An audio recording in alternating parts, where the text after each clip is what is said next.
Hi, everyone. My name is Erin Carson, and today I'll be talking about my social justice campaign.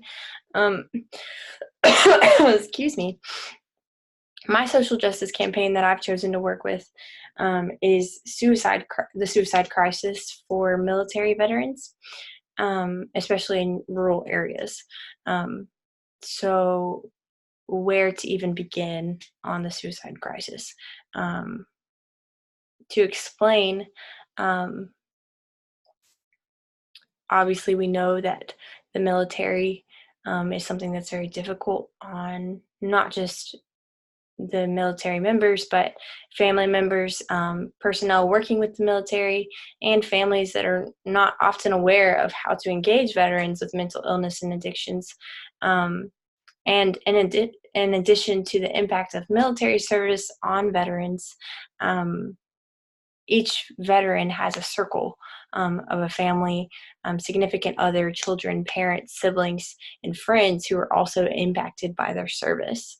Um, I chose this topic because I saw firsthand the kind of effect that the military can have on someone who has a pre existing mental health condition. I was very close to someone who really, really struggled with being in the military, and they already had a lot of anxiety, and so um, being in this culture and in this work environment that is sometimes dehumanizing, um, makes you feel like you are owned by someone else sometimes. um, it can only make mental health conditions worse. um, So I believe that the military culture could definitely see an improvement. And I definitely think that it, in my experience, causes many people to struggle a lot in a lot of different ways. Um, so while it often fosters resilience in individuals and families, some service members may experience substance abuse or mental health challenges.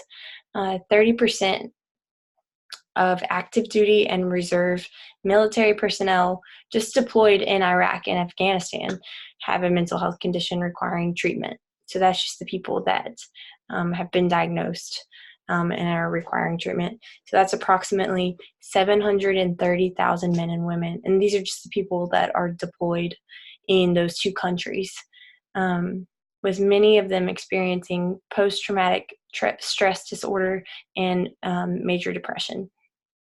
Sadly, less than half of these returning veterans that need mental health treatment will receive it.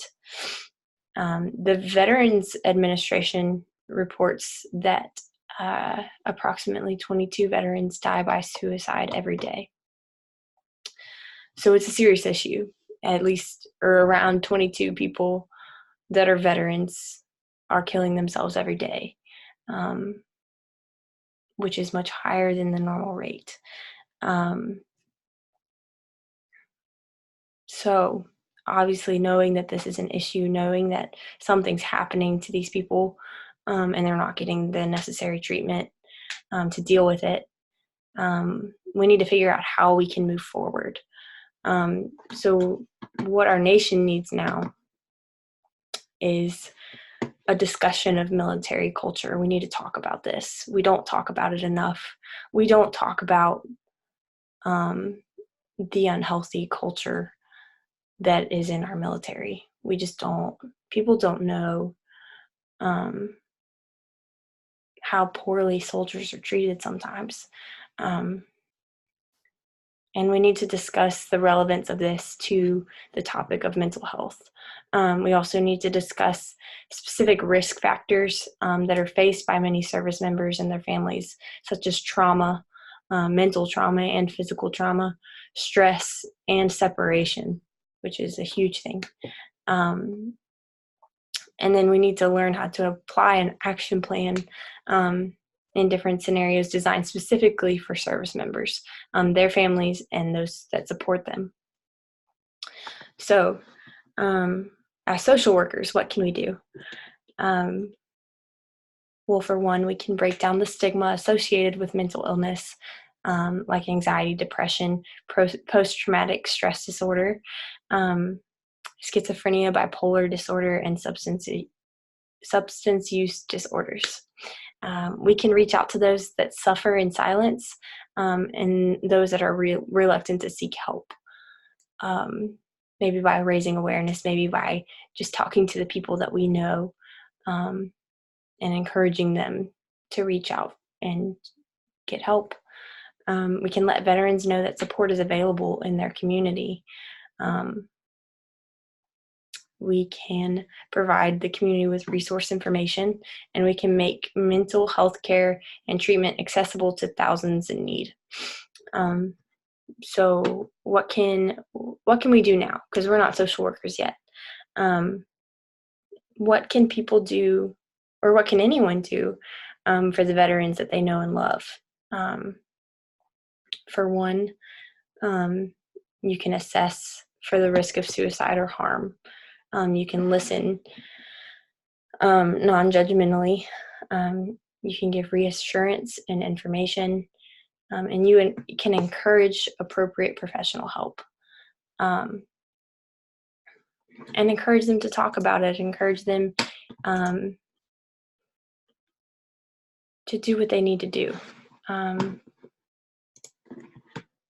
to be able to work through some of whatever they're dealing with. So yeah, the main thing about this is that the conversation needs to be started. It's obviously a problem. It's a problem we're not discussing enough. And it's something I'm really passionate about because I think it's a huge injustice that is going unseen by many people in our country, for people that do so much for us behind the scenes. We have no idea how much they do to protect the lifestyles that we're able to live and the freedom that we're able to have every day.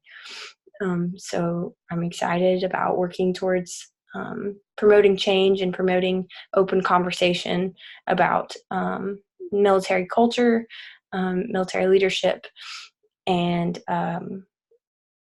getting mental health treatment to the people that need it, that aren't getting it right now. So yeah.